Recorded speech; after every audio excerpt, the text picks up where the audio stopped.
Good evening, everyone. We have a short news cycle this evening, as actually my co-host is presenting tonight for his company. This is going to be fun. But what we do have, Varda signed a deal with a major pharmaceutical company to develop drugs in space. So it's officially on. The FCC just pissed off every smaller telephone carrier by helping Starlink and AT&T buy EchoStar spectrum for like billions.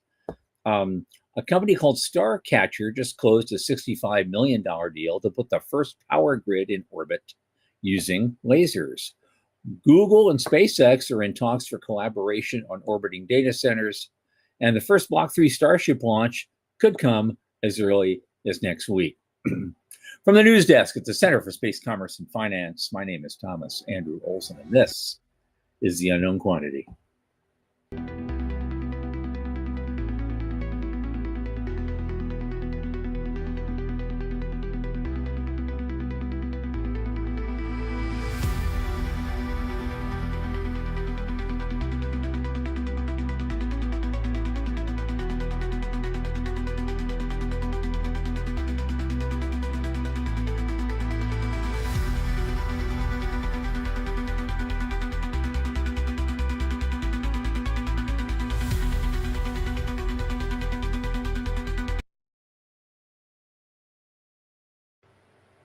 And of course, our program is brought to you by the Center for Space Commerce and Finance. What do? What we always do. We champion and strengthen emerging space startups and space adjacent enterprises worldwide through advisory, access, and advocacy. Our pitch events and world-class boot camps fortify startups to be better investor ready. Now, a lot of our work, especially this podcast, is supported by our listeners and fans like you. So just go to cscf.space/support and click that Plain as Day donate button. A little in the tip jar each month makes a big difference. Thanks so much in advance. And don't forget to like and subscribe, and of course, tell your friends. Now, normally, speaking of friends, I would bring on Michael Laine, but Michael Laine is going to be presenting later. And so our short news cycle, our producer, Sean Key, is coming in to lend a hand with the news. Sean. How you doing, folks? Hey, How man. You doing, Tom? Don't get to see you on screen much. How you doing? I know it. My light is going crazy, so that's the reason why I look like I got some sort of funky rainforest disease. Yeah. Well, you're back in the 70s disco there. There you go. Now we got something. Oh yeah. It's going crazy. It will not fix itself. Oh well. Okay. That's close. That's close enough right there. All right. I guess we'll just start in. I mean, here's an interesting. This would be they're saying on Ars Technica today. This could be the moment that drug manufacturing takes off in orbit, and they're plugging it as a historical moment for the space industry. I guess NASA's been able to study the impact of microgravity on drug development for decades, starting with the shuttle way back when. This work accelerated in the 2010s. With completion of ISS and full-time crew devoted to that research.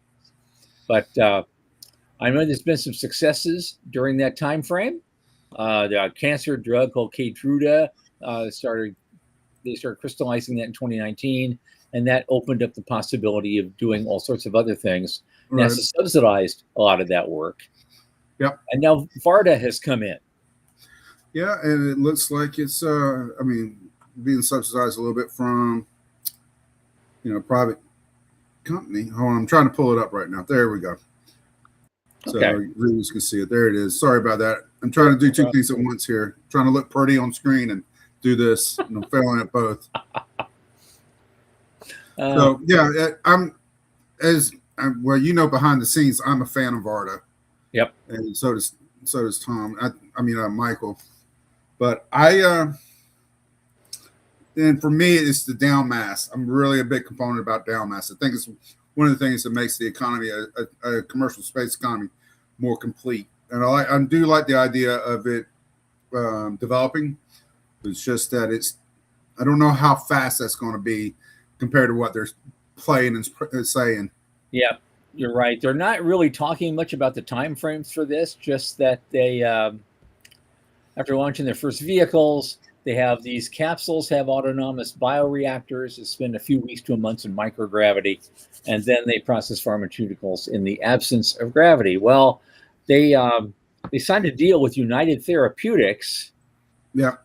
to actually, do some formal stuff in orbit, and it's all essentially it's the first time a large publicly traded company is actually using their own money. Yeah. Yeah. That's probably the biggest news piece out of it. Yep. It's just private companies using their own money to contract with them. And that's going to open up the world to a lot of things. I mean, this thing, not just drugs in space, but all sorts of other manufactured type. Well, you got material science, you got chips, computer chips. Yep. Just those two off the top of my head. There's a couple other things, but mainly those are the ones that are going to start. I like to see this accelerate, but I don't know. In 5 years' time, we should see something really solid, steadily going up, coming down. Yeah, and then hopefully they'll scale from there. Absolutely. I remember when I was a kid, though, I used to hear the story. He says, yes, someday we'll be able to make perfect ball bearings in space. And technically, I guess, you could, but I have yet to see someone put a smelter in orbit that could make the steel necessary to extrude them one at a time with perfect precision, and have them. It will probably be someday, but not our day. Right. Like fusion. I don't know. Yeah. Okay. This is 25 years away. We're 25 years away. That's all it is. That's it. Always has been, always will be. Absolutely. Okay. Here's the thing that gets me. I love this thing. It's another Ars Technica article. These guys have been great. FCC angers small carriers by helping AT&T and Starlink by EchoStar spectrum. I guess, and the approval was no surprise because in the subtitle there, the FCC chair actually pressured EchoStar to sell the licenses. And these deals are worth $40 billion. Yeah, that's a government play and picking winners. Yep. That I don't really care for, but at the same time, it depends on which side of the aisle you're on. I mean, or not the aisle, but in business, are you the big guy or are you the little guy? Yep. And then the trade-off is, if you're the little guy, we're supporting the little guys as mom and pops. That's great. We take care of our local community. But the trade-off is, if you go with a big guy, economies of scale, you might be able to get a better deal with them than you could at a mom and pop. And as we all know, when push comes to shove, pocketbooks will speak. Well, this is why we have at Avialto, wearing my Avialto hat for a minute, we have been working on getting those deals first, getting in there. The first people we talked to, like in Malaysia and in Indonesia, for example, have been the regulators. We didn't talk to the local service providers. We talked to the regulators first to make sure we're on track to get the spectrum that we want. Right. Ahead of time, because Musk hasn't discovered our market sector yet, and so so if we can nail it down before he finally the sleeping giant awakes and says, "Oh, Malaysia, I want Malaysia." Well, too late. Sorry. That's funny because there's projects I've seen. I actually talked to people about other projects, and I see a point where an inflection point where they get, oh, that's going to be Musk is here in a couple months. He's going to get an interest in that. I know, but at this point, it's like, God, he just wants everything. He's paying $60 billion for an AI company. He's he's buying all these other stuff.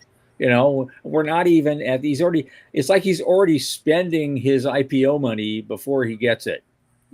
He's playing solar monopoly. Yep. Absolutely. So FCC is not popular now, is basically the point of that article. Yeah. Now, a company I haven't really heard much about before is called Starcatcher. They just raised $65 million to build the world's first power grid in space with lasers. And they want to make it as easy to operate in space as it is to operate on the ground. So they have a bit of a war chest to bankroll their dream. They want to build a power grid in space. And actually, their Series A is $65 million, but they have actually oversubscribed it, so it's really 88. And so I'm trying to make it go. Okay. So basically, they need reliable methods of transport, communication, and power generation, and they're working on the third one. So at some point, the life cycle is power limited until, because we're only just making camping trips to space. So they're building the world's first power grid to eliminate the bottleneck, and now you have more options in doing that. So that's what their vision is. And so, but I'm trying to figure out how they do this. They're going to operate a network of power node spacecraft in Earth orbit where we'll harvest energy from the sun and then transmit it via lasers. So space-based solar power transmitted via lasers, but it does it out in orbit, not down to Earth, basically. And supposedly the client spacecraft don't need any modifications, just solar panels to catch the laser light. So I don't know what the efficiencies are in that. Yeah. You have to take the power you're getting from the sun, transfer it into laser, and then turn it back again. I do like the move to. It's kind of making redundancies in this cislunar space, or right there out there in low Earth orbit. Sure. Because it's an infrastructure move, if you ask me. And that's the way I would play it, because I mean, you're really just charging up. You're like a gas station for satellites. Mm-hmm. And so I do like those plays. I like infrastructure plays more than anything else, because it tells me we're going to have a more permanent presence. Yeah, it also provides a proof point for a lot of different things we've just been talking about for 25, 30 years. And they're finally getting built. I've long said, I've been kind of a skeptic of space-based solar power for Earth use, but I've often said that in the future, power stats will ring the globe. That globe will be the moon. That globe will be Mars, because that would be a real quick way to kind of kickstart a power grid when you're actually building a settlement on those places. Yeah, that's true. That's true. So we'll see how it works. They raised some good money, so let's see what they do with it. Yeah, I think they have a good plan. I think that's a good idea. They have a good plan. And so now the next one, second to last. So I guess Google and SpaceX are in talks to launch orbital data centers in space. I guess they want to collaborate on this. There's a lot of different things going on. A lot of plates are spinning up there. And of course, Google is talking to other rocket launch companies as well. And they want to launch prototype satellites by 2027 called Project Suncatcher. So I guess they're in talks to, Google's going to launch the hardware and Elon's going to provide, the Starship or something. And so I guess there'll be something in that for both of them going forward. Yeah, well, the fact that Google invested in SpaceX, so some of $900 million, there might be like, hey, friends and family, dude, friends and family. Right. Exactly right. Exactly right. And the only other thing I want to talk about is it's a very quick one. SpaceX finally set the target date for their Block 3 Starship launch, which is May 19th. Just 5 days away. Yeah. So next Tuesday is when the launch window opens up. And so they're launching from their Texas facility, Boca Chica Beach. It'd be nice to live near there. I could go watch it. It would be fun. But I have high hopes for Block 3, and I hope it's very successful. Unless we're going to see it happen on that day. My thing about SpaceX, I do want them to do well, and I know they're going to do well, but I'm not interested in them. I'm more interested in everything else around them, how they're developing. That's to me is where the real how well we're going to do or not going to do exist. Elon's going to punch through till Elon can't punch through no more. He's going to do his own thing, but he's going to do it for Elon. He's going to do Yep. it for SpaceX. That's true. That's who he's going to benefit. And that has been my. There's going to be some residual, Yeah. but really, can we? Is that fringe? How can the outside of SpaceX capitalize on it? Because that's really where the space economy is when you take him out. Sure, absolutely. And it's always been my favorite theory that he pivoted to building a lunar city because he figured out how to make money off it right away. Yeah, and actually use that money to help fund his Mars dream, which will speed up his Mars timetable by as much as a decade. he'll probably buy a basketball team and put them on the moon. Could you imagine slam dunks? Yeah, well, away games are going to be trouble for them. They're expensive. They'd be expensive. But God, yeah, but you have on the moon, you have to put the basket 60 feet high. Make you work for it, that slam dunk. Yeah. So, yeah, but I mean, I do wish him the best, and I think he's doing a great thing for us, showing everybody else that it can be done. But he does it for SpaceX. Yeah, he does. Absolutely. And last year when I broke down the numbers, and you take his launch, you take just the SpaceX launches out, we're behind China. I mean, when you put his numbers in, we're ahead of everybody by a long shot, but we're really behind, and that's partly due to Starlink. Yep. And then I seen a graph the other day where Starlink has 15,000 satellites. Well, they're about the size of a table. Yeah. Tabletop. Most other satellites are, the traditional big size. You do have the CubeSats and the small ones, but how many CubeSats can go up? How many cube ones like Joe Luttrell's can go up? It's the space that you're sending up in that tube is what matters. Mm-hmm. And that's the mass that matters. So he's got 10,000 satellites, 15,000 satellites. That equates to 3 or 4, and how many, 4 or 5. I don't know the numbers. I think I did it the other day. But the truth is, in the space industry, it's getting mass into space, and that's the most important part. What we do there is the next step. Mm-hmm. So, and we did have a guest on a couple of weeks ago, Dan Garrettson was pointing that out. Yep. Much of what that 600 billion everybody quotes is the space economy. About 400 of it is the space enabler, the actual space-based part, the rockets, and then the stuff that really does the space lifting and the space economy is around 200 billion. Yeah. So. Yeah. And that's the thing. Those numbers, I know I'm getting long on the numbers, but it's one of my favorite parts because this is about the center of commerce and finance, and It's my favorite subject. I like talking about money, and I like talking about space. Absolutely. That's what we do here. I just want to mention one thing before we move on. Dallas Beanhoff's here. Hi, Dallas. Welcome.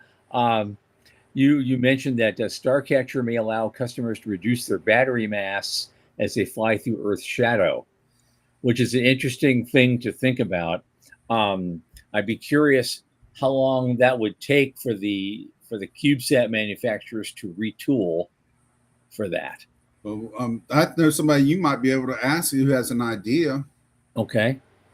We can see what our friend Joe Luttrell says. Yeah, it's true. He'll be coming up soon. Yeah. Okay. We can ask him when he comes on. Okay. Well, this is what's going on now, folks. This is going to be, like I said, this is the key part of the evening tonight. We have a very special program.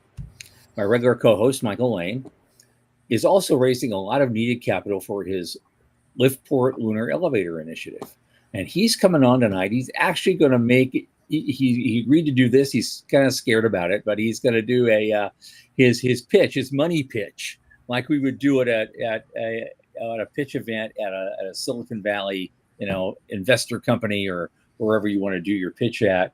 And he's coming on to actually do that presentation for all of us, slides and everything, in real life and in real time, and his actual funding pitch. Now, I'm going to be watching it. We also have another special guest that's going to be watching it with me, someone named Joe Luttrell from Cube Inc. And afterwards, we're going to listen to the whole pitch, make notes, and afterward, we're going to start asking the hard questions that a potential investor in the room might ask. Interestingly, this started because I offered to do this privately in kind of offline discussions. But after we talked about it a little bit, we thought, wouldn't this be a great show? A live exercise to share how things work in the real world. And actually, it's a bit risky for both of us, but we think it's worth it. So without further ado, Michael, come on in, man. Hey, hi. Hey. I was laughing the whole time you were doing that preamble. You're like, it's a little risky for both of us. It was going to be a private thing. Oh my God, gentlemen, how I wish it was a private thing. I'm not doing it online. Well, you're here now, man. Here's what we got, right? Here's what we got. So a little preamble. People have been asking me for a pitch deck for Jesus. It might be a year. It might be a year. And I've been very reluctant to do this because it kind of locks you into something, right? And so today I'm like, okay, I got up 6:45, started working on it at 7:00. Like I was in it. And then about 3.5 hours of the day just got sucked up by a client. It was good news, so I'm happy about that, and sure. I think it's new revenue, so I'm happy about that. Hey, y'all, hi Veronica, hi Wes. It was good. Yeah, no, it's good. We'll talk about it after the show, but it's a new client that I've been trying to get for a while now, right? Yep. So instead of working on my pitch, instead of working on the deck, I spent time working on real money. So I definitely want to do this. I also don't feel at all prepared to do it. So this often happens in Silicon Valley. Someone will give you a call and say, I can get you a meetup with so-and-so at in Sand Hill Road in an hour. Can you come down here now? Yeah. And you got 10 minutes. I think it's worth going to do it, ready or not, right? I'm going to do it. Ready or not. But I think it's actually useful to tell y'all how today transpired and what I was able to do and what I was not able to do. And I think it's worth, one, I think it's educational, and two, it's worth a laugh. We depend pretty heavily on AI. Like our team is pretty small. There's 4 of us, about to be 5 of us, and we can do a lot. We depend on the AIs to help kind of lever us. And so I'm like, I got this. I've got all the stuff. I've got all the content. I've got all the stuff. Yeah.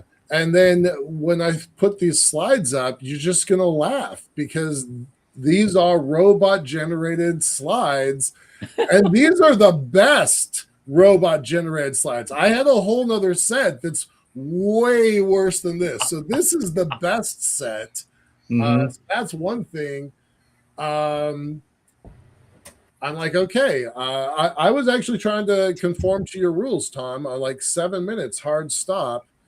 Because that's what you do when you've got a competition running and you've got 5 companies or 7 companies on stage, and you're like, all right, we got to turn. The thing is, that's not a hard and fast number, because in previous business plan competitions, we've done 23 of them now or something, and they range from 7 minutes, a tight 7 minutes, to almost up to 10. Yeah. It depends on the number of people presenting and the stage time we get. And so it varies with every event that we do. So I'm not going to time you at 7. Sean might, just to be a dick. Okay. But but if you stretch it to 10, I'm not timing you. I'm not. All right.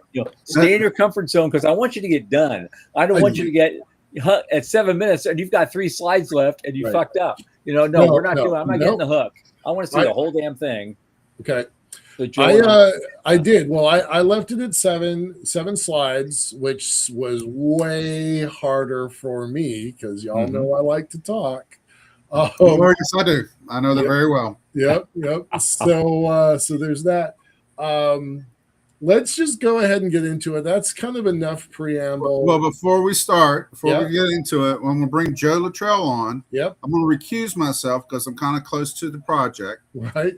And so I'm going to bring Joe on. He's going to be the other critique. And I'm going to step away so the screen's not crowded, so you have plenty of room. Sure. So I'm sure you're gonna be your usual self and make lots of snarky commentary in the you darn right I am. Yeah. If the audience could see what I type up half the time. We only share that occasionally when it's good, clean fun. But when your faces turn red, it's brilliant. Yeah. All right, Joe, I'm gonna bring you on in, bud. Okay. There he is. Hey, everybody. All right. Let me take a second to get prepped here. All right, so you go ahead and get yourself ready, and everybody's set. I'm gonna go ahead and step away, folks. I'll come back at the very end. We can do a round table for the final few minutes. Absolutely. Okay. Thanks for your help tonight on the news. Thank you. No problem. I wish I could have done a little bit better, but the news kind of sucked. It did. It's kind of bland today. And the other stuff that I normally would have had for a normal show, it wasn't that much. It wasn't any better. Right. So that was the best of the bad. All right, guys. I'll see you at the wrap up. Okay. Okay. Let's go ahead and get started here. I'm leaving off things like, administrative stuff, like, we're Lift Port Group and our contact. I don't care about that. Yeah, what you need to do right now physically is share your screen. I thought I was. And so you can do, because there should be three of us off to the left in nice square boxes, and then a big screen opened up with your deck in it. All right.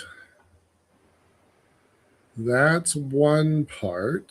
Does that work? Okay, that's much better. Okay. But I do not have my notes. All right. You guys can see that? Everything's good? Yeah, we can see that. Everybody else can see it. The whole world can see it. The whole world is watching. No pressure, Michael. All right. I don't know why I'm so nervous with you. I don't know. One thing that is useful is that this is the beginning of kind of a new segment for the show, right? That we're going to start doing this for our audience if our audience has pitches they want to do, right? A lot of the folks in our community are trying to raise capital, and given that you've run so many business plan competitions, hundreds of thousands of dollars of prizes, no prizes on this show right now, but $400,000 worth of prizes for running these competitions. I think that's how this whole thing started. So I'm the first guinea pig for this, and despite me being beside you during many of those business plan competitions, you've only been a judge for me one time. Yeah. Way back, maybe it was 2010 or so, 9 maybe. It was it was the year the guy with the glove won. Anyway, he had a great glove. And Yes. But I've never pitched in front of you. So that's another thing that kind of makes me really worried. Like, I gave a pitch last week, 2 weeks ago. There were 14 of us up on stage. We only had 3 minutes. I thought I kind of killed it. And I got third place. Again, no money, but it was still like training wheels for me. So I do feel a lot more pressure with you than I did 2 weeks ago when it was a room of mostly strangers. So I feel like that's worth pointing out when we start this. So I'm done with my AI told us. As your AI told us, I've got, I'm under pressure too a little bit. I like you. I am supportive of what you do, but I cannot just ask softball questions. I have to really, I have to hit you. No, I you see, have to, I and see an I opening, want I you have to. take it. Right. Yeah. This is training wheels for me. I need to learn this skill. I don't actually have this skill. So, all right. Okay. I'm going to start. Okay. And I'm starting the clock. Yep, I am too. Hi. Go ahead. I'm Michael Laine. I'm the president of Liftport Group. And I want you to think about this. 873 days from now, that's October 4th, 2028. And that is the system that our lunar elevator goes online. That's the date for our first commercial cargo. 873 days from now. And that date is not just aspirational. We treat it like a deadline. Most people always want to talk about our engineering because they're fascinated by it. The word I heard the other day was dazzled by it. That's not what this is about. The engineering is important. The elevator is our engineering. But at the end of the day, it's the logistics hubs that are the business of what we're doing. Okay.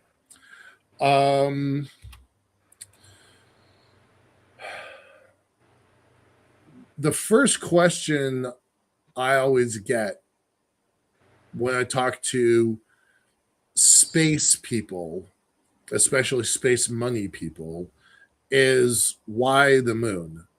They all want to look at low Earth orbit. I mean, we heard Daniel Faber a couple days ago saying that's where the market is. To me, the answer is geography. That the Earth Moon Lagrange 1 sits about 85% of the way between the Earth and the Moon. It's the gravitational middle, and it is the most efficient cislunar trajectory that funnels everything through that region. It's important to note that physics permits just exactly one location like that. It can't be duplicated. It can't be moved.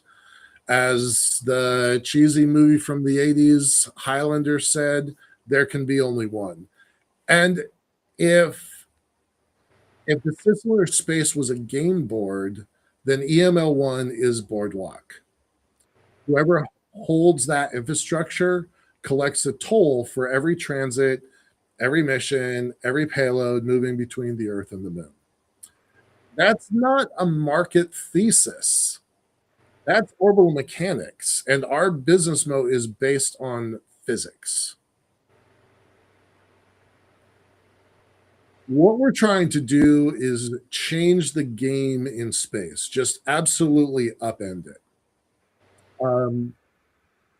The business of our business is to operate the only logistics hub at the only choke point in the cislunar infrastructure.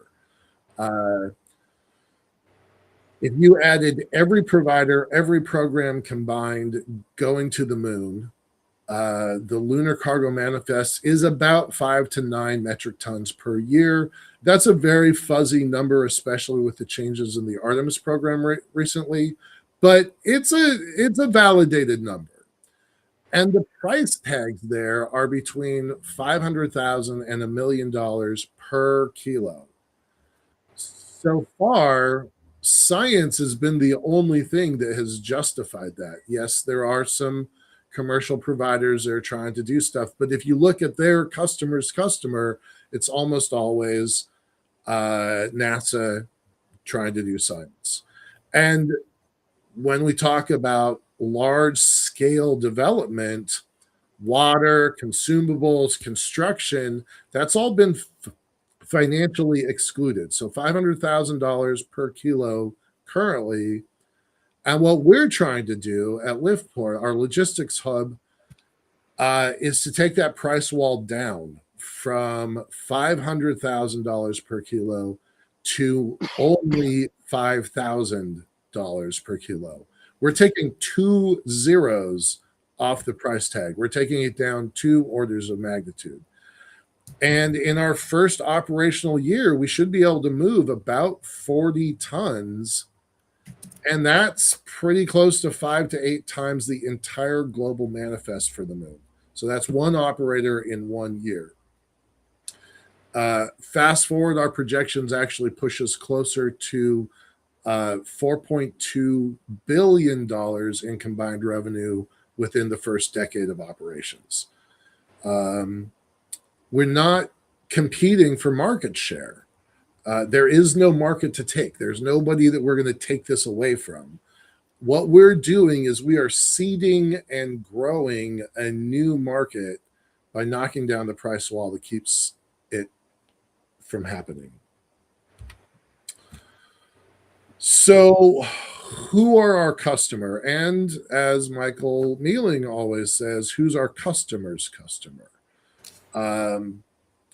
We refer to it as ACDC, academic, civil, defense, and commercial. And those segments make up most of the lunar actors out there. By volume, we're kind of anticipating that the civil market is our largest market. So that would be NASA, ESA, JAXA, all those folks, ISRO. And what they're going to be doing is construction feedstocks and consumables for the Artemis program. Our second biggest, probably based on revenues, it's a little bit different, but that's probably the defense sector. And that would include Space Force and DARPA trying to build space domain awareness and, in our case, minor elements of the Golden Dome program. And that's going to serve the cislunar military theater that did not exist just 5 years ago. So brand new open territory for us and for everybody, really.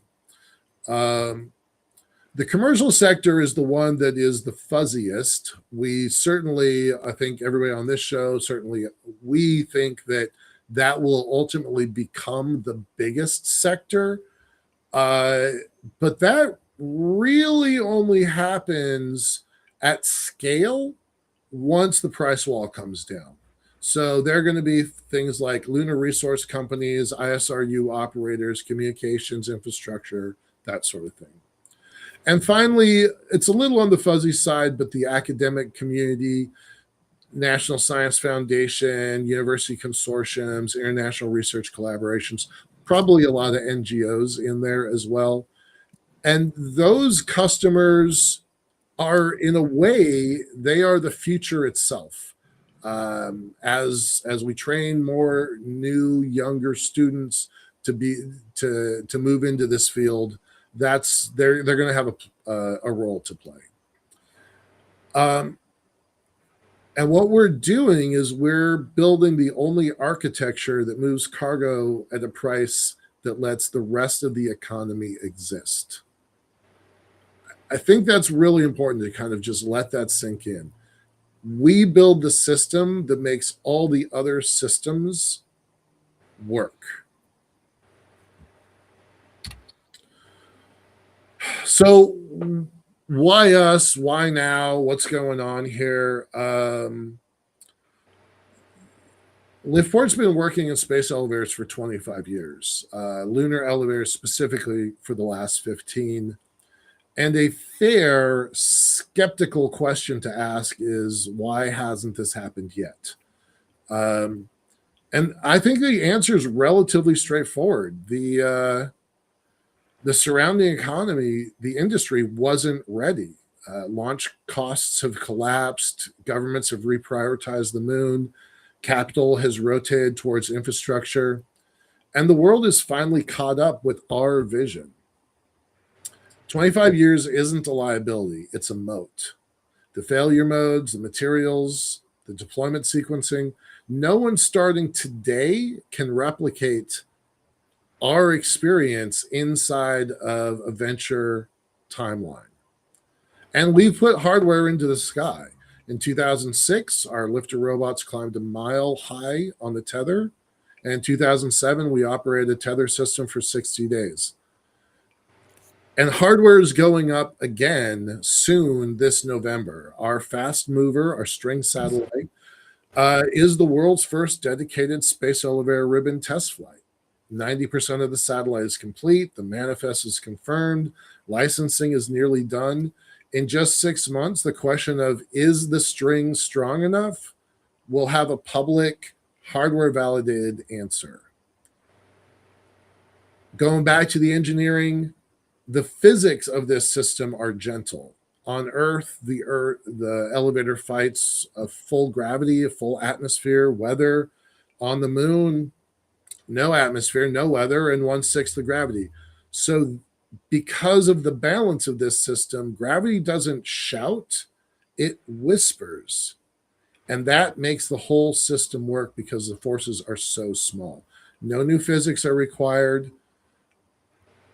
And we're not doing this ourselves. We're working with a variety of artificial intelligence tools to build out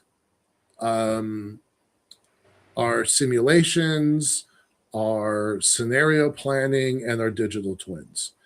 And what we're trying to get to is this very rigorous go or no go decision. So we're raising $20 million of $350 million just to focus on this no go or no go plan. And one of our advisors was asking the question, when they make a decision, what are you asking me to believe, and what price, what is this experiment going to cost? And that's where we are. Probably $20 million for a go or no go plan. And I came back to that advisor and said, look, we're a decacorn or nothing. If we only raise $350 million and only become a unicorn, that's only a 3x ROI. As far as I'm concerned, we've wasted that capital. So L1 infrastructure is either a 10 to $100 billion company, or it shouldn't exist. And we're building that singular infrastructure that defines the space age. I'd be happy to answer any of your questions. Okay. Let me stop that. 12 minutes and 20 seconds is what I have. 12 minutes and 20 seconds is what I have too. And that is very different from what I practiced. Yep. Okay. Well, I'm gonna respond to Dallas right away. Sure. He's like, that's not really true. There are many paths into the moon that don't go through L1. I agree with that. I was really struggling with the tool to kind of get it to say what I want, and I definitely ran out of time on that piece. So that's a legit criticism.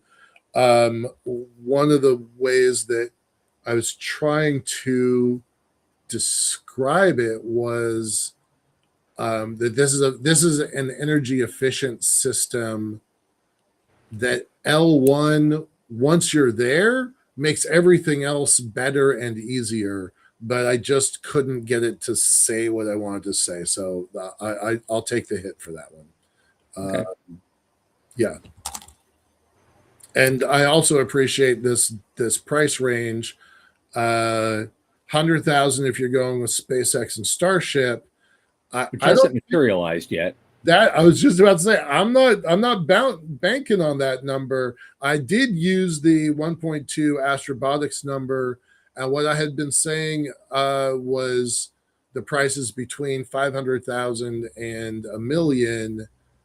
And for the poetry of it, I decided we would just use the 500,000 number and as kind of a middle ground, and then by knocking 2 zeros off. So, yeah, I actually would really like to have some validation on those numbers. So appreciate that. Okay. Let me start in. A couple of things. First, just to start with, you anticipated the question, who's your customer? Who's your customer's customer? Mm-hmm. Then you went near the end, you started talking about, certain things as the fuzzy side. No, there can be no fuzzy side with questions like that. You need to nail things down. because you're going to get the question. You need to nail things down. So I'm switching to take notes here. Just give me 10 seconds here. All right. Because I want to capture that. Which part did you say was fuzzy? It was kind of near the end. You used words. You used words like the fuzzy side of something, and it had. I think it had to do with your. You're talking about some of your customers' customers, and that doesn't. Those words don't engender confidence. Okay. And so, only share what you can nail down. Okay. And be pretty certain about. Recommendation. That's just a note. As far as that stuff goes. Now, I was expecting. You're doing this milestone thing. You're raising 20 million for a certain set of milestones, and it says okay, and then you have a go no go decision at the end of that milestone. Well, what if it becomes no go? What happens to the 20 million? Is it just gone? No, actually, I was really hoping you were going to ask that question as part of this. Well, I did. Here you go.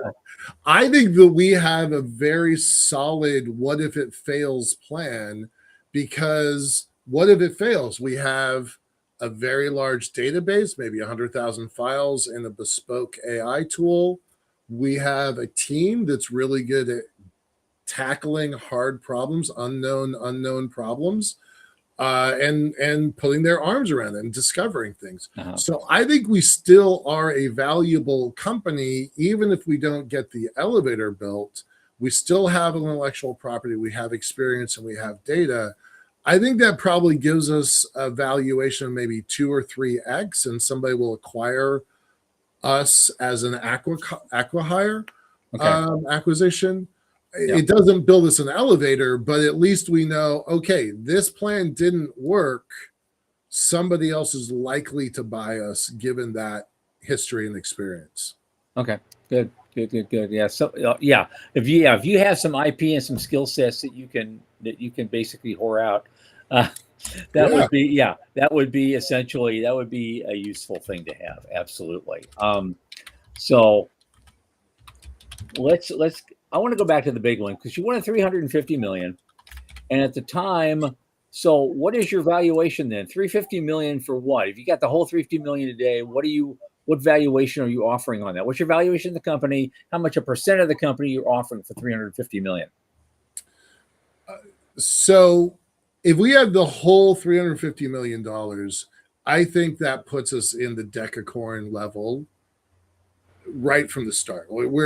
If we were only $1 billion, that's only 3x ROI. I don't think that justifies the risk for what we're doing. I think we have to move into the tens or hundreds of billions of dollars pretty quickly to justify the capital raise in the first place. But given where we are, given our location in the solar system, having that enormously large space station, the transit system back and forth to the moon, and the station on the moon itself, that gives us, I think, easily $100 billion valuation once that structure is in place and we're operating. Okay, if you can make it all work, yeah, absolutely, maybe. That's based on about $4 billion in revenue by 2036. And that's what I want to get to next. How are you making that revenue? You said, okay, we can reduce the cost of moving material to 5,000 a kilo. How are you actually physically doing that? Is it because it's not up mass, because your elevator starts at L1. Right. So the launch cost from Earth is the launch cost from Earth to your customer, no matter who does it. So where are you getting this $5,000 from? So we're starting the meter ticking once you land at our station. Once you landed on L1, that's when the meter starts. So whatever it takes for you to get off the ground to LEO, and I think there's going to be a dedicated market that is space tugs going from LEO to L1 or LEO out. So you're going to have to pay, you as the customer are still going to have to pay those prices. But But launching from the ground to LEO is a very different price structure than launching from the ground all the way out to the moon. So the customer will still get a giant cost savings, but because they don't have to go all or nothing to the moon. So they just have to get to LEO, and then a second bus takes them from LEO to L1. Okay. And then we take over at that point. To me, that's a big That sounds like a supposition that those tugs are going to exist, because if they're only being built to service you, they're not going to start building them until they think you're actually going to succeed. There's already 8 tug companies. 4 of them are operating now. 2 of them are publicly traded. And that's just kind of the Americas. There's another set in Europe and another set in specifically Japan. I can't think of anywhere else in Asia. So I don't think that's much of a leap. The market is there. And hell, Daniel Faber just built a $60 million business on the fuel tank connector system for that market. Mm-hmm. So I don't think that's much of a push to think that there's going to be a dedicated market. So that's where our pricing comes from, is just the it's down mass to the lunar surface. Up and down. Back up again. Yep. Okay. Joe, you have a question. I know you have a question. Yeah. Well, when you're ready, I've got a whole list of things. But one of the things that gets me is that when you're talking about these tugs, it seems like a vertical integration market for you. So you've got the L1 point or EML1. Then you might as well just go ahead and build the tugs and just, hey, we pick you up at LEO, we take you to the station, we drop you off on the moon. When we first priced this 15 years ago, when we first decided to move to the lunar elevator, we had an $800 million price tag, and 200 million of that was dedicated to University of Michigan's electric propulsion engine, their electric engine model, and we were going to build our own space tug. That is what our original plan was to do. But because there are so many tugs out in the world now, we just cut that completely off of our to-do list. Assuming we get as big as I hope we do, then somebody's going to be an acquisition target. But right now, we're just focusing on getting the elevator built. Okay. It okay if I hit you with a few things? Yeah. Please go ahead. Questions. Okay, so I'm going to focus more on your presentation, only a little bit of the content. And first thing I want to say is we need a coffee mug with an illustration of the moon with "Gravity doesn't shout, it whispers" written on it. Okay, that is just screaming market. That's true. Yeah. So on your intro, here's where downside, upside. Okay, don't explain or excuse yourself ever. Get up there, just start talking. You want to grab my attention? You've got 2 seconds to do it. Your first slide, you said 873 days. It should be a countdown clock. Big bold letters on the website. Just scrolling down, telling you now this clock represents, and then you start talking about what it means, why this is important. Okay, that's a much more powerful lead in. That's a good hook. EML1. Never use acronyms with your audience. You don't know what they don't know. And I actually had to, I'm in this, and it's like, okay, EML1. I think he's referring to, don't let me guess. Don't ever let me guess. Okay. I'm impressed with orders of magnitude savings from 500K to 5K per kilo would be absolutely stunning. If the cost is closer to 1.2 million, even better. I mean, you're talking massive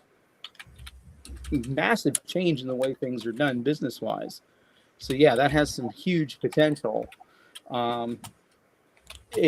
based on your 4.2 billion number, that means that you're basically pulling in about 420 to $500 million a year.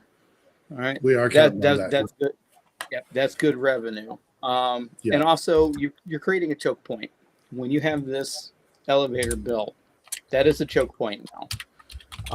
So you can command prestige pricing in the beginning and work it down from there. Instead of starting low, you start high. And for this $20 million round, my big question is, so on what valuation are you doing that $20 million? And Tom talked about the $350 million, but you're going for a $20 million sale. What am I getting? Yeah. Yeah. Right. What am I getting for my $20 million? And I know you're going to get to a go, no go. And most companies actually never hit what they're trying to do. They're going to pivot if things go south, liquidate if things go really south. But I expect that, you'll pivot, you'll be worth the money that I've put in. But what am I getting out of it for that $20 million? So lots of stuff Yeah, there. The choke point thing, I think that is really real. I do believe that choke point is significant, and that location L1, Earth Moon Lagrange 1, is so significant that it changes everything that happens in space. Yes. The delta V, the change in velocity, which is the kind of, let's just say, simplify it and say it's the fuel to get from where you are to where you want to go, is so low that it is cheaper to go from Leo all the way out to L1 and back to Leo than it is to go from one spot of Leo to another. It is crazy how low the economics, the economics of fuel are when you include the L point into that. Okay. Okay. I want to. Yeah, go ahead. You're ready. I want to hit something. I think. Sure. We got Dallas is asking a lot of. Questions. Dallas is going. I want to go to those. I love now. all these questions. You may have to read them later. Is someone listening here? Because I need to ask this. Who's going to let you set up shop in L1? Yeah. How much of your $350 million budget are you carving out to have to deal with lawfare on a global scale? 100% good question. I told the attorney that we're pondering hiring that we are budgeting 10 to $15 million just in legal. I don't think there is currently anyone that can stop us, in the same way that there's no authority that can grant us authority for that location. There's no one with authority that can stop us.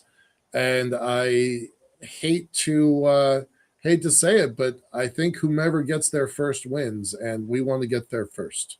Okay, then as a corollary, L1 itself, even if you get there and set up shop, and this is from the realm of physics, how big is L1? What kind of a volume of a gravity matching bubble are you looking at? Is it only 100 yards in diameter, or is it miles and miles? That gives me the key question. The answer is actually both, where you have to measure from the center of the moon to the center of mass of the Earth to the center of mass of the moon, draw a straight line between those two spots, and you can figure the L1 point down to the square centimeter. Like, you can do it mathematically and say, this is the L point, and it moves a little bit based on the moon's perturbations. Right. But the effects of such low gravity can extend out for hundreds of kilometers. Okay. So that's what I was getting. You can get a pretty big piece of real estate if you manage it right. It could ultimately be kind of a crowded sky in there. They may be working, in conjunction with you on other things where the elevator helps them, or they may be working on other things entirely, and you just happen to be a neighbor.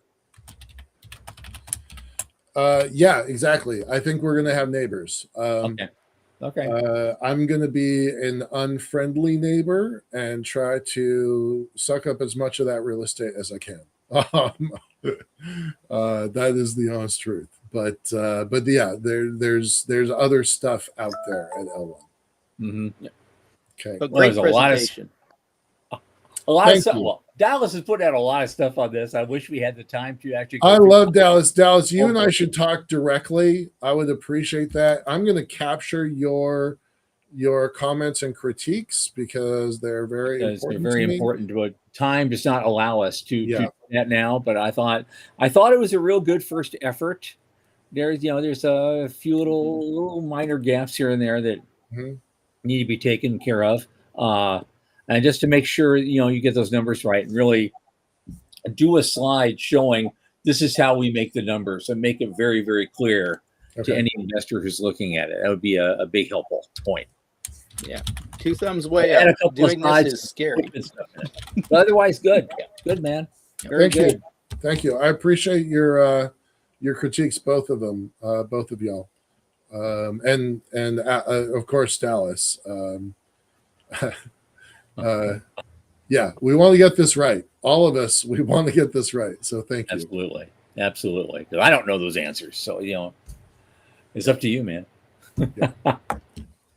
Okay, Michael, thank you so much. This is great. And I hope this is the harbinger of things to come. We'll get to do something like this again with other people someday. It was a good first try to see how we could do. There's room for improvement in me as well. So there we go. There's always things to fix. So Michael, Joe Luttrell, thank you so much for being a part of this and helping out. Appreciate it so much. Okay. And of course, Sean in the background, always happy for him. On Monday, our guest will be, this is going to be interesting. Our guest will be investor and CEO Ron Weiner of the Venture Mechanics Startup Launchpad Accelerator. Cool. This is going to be a gas to see how he does stuff. That's going to be a lot of fun. I can't wait for that too. So for Joe, for Michael, for Sean Key, I remain Thomas Andrew Olson. Keep watching the skies.